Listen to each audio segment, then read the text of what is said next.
Mga kaganapan sa ating himpilan, ihahatid sa inyo, #PalaNews.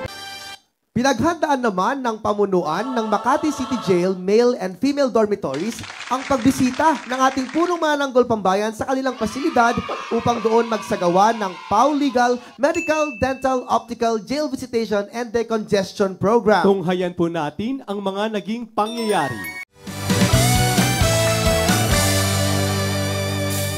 Persida sa puso't isipan ang pangarap sa buhay. Maging abogado ng bayan, hustisya'y kanyang ilalaan. Sa kamay ni Persida, kabutihan ang ilalaan. Kanyang kayamanan, prinsipyo, dignidad.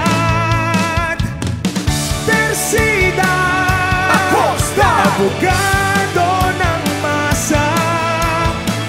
Persida Acosta, lingkod ng bayan. Halos linggo-linggo nagsasagawa ng Legal, Medical, Dental, Optical, Jail Visitation and Decongestion Program ang Public Attorney's Office sa iba't ibang correctional facilities.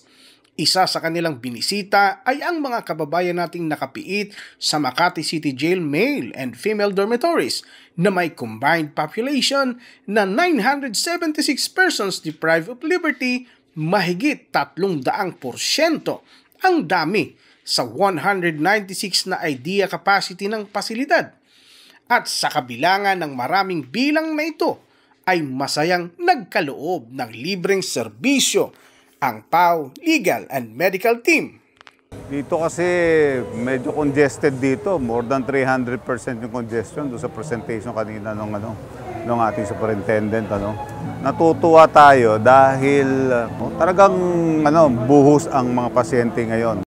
Mga sakit dulot ng mainit na panahon na nararanasan na rin ng ating mga PDLs. Yung mga usual na sakit pag ganitong mainit, yung skin diseases, marami yan. Marami nagtatae. Tumataas ang blood pressure dahil mainit. Yun, tapos yung mga diabetics, usually yan. Ayan ang binibigyan natin ng serbisyo dito. Nagpahayag naman ng pasasalamat ang pamunuan ng Makati City Jail.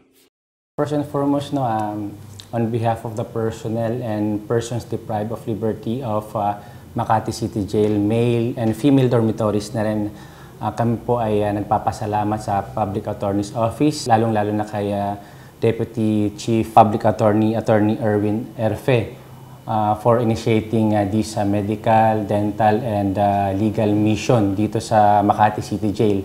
May hatid ding magandang balita ang ating hepe, PAW Chief Persida Acosta, sa ating mga kababayang PDLs. Nagpunta po sa atin ang mga miyembro ng United Nations on Drugs and Crime, country representative at ang mga opisyal nito, at nagbigay po sa inyong lingkod ng GCTA calculator, Good Conduct Time Allowance Calculator. Ano ba ibig sabihin ng good behavior? Di ka nasagot sa gulo, di ka nasagot sa panluloko, ikaw ay mahinahon, hindi ka bastos, hindi ka rin yung bang parang maangas. Kaya magpakabait po tayong lahat.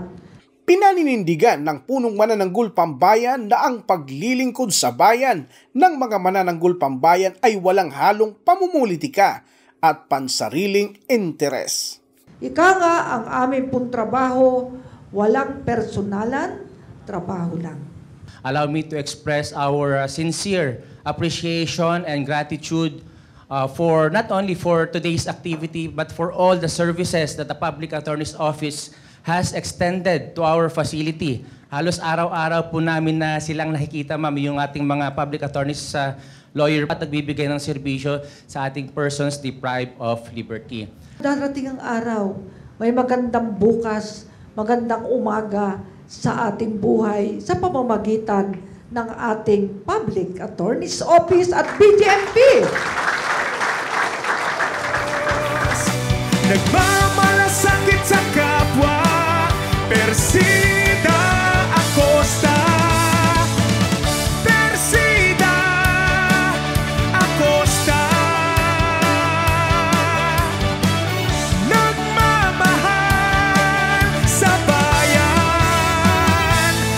Ako si Gerald Grandes para sa hashtag Palanews. Persida Acosta, Hustisya para sa masa, katarungan laban sa kahirapan.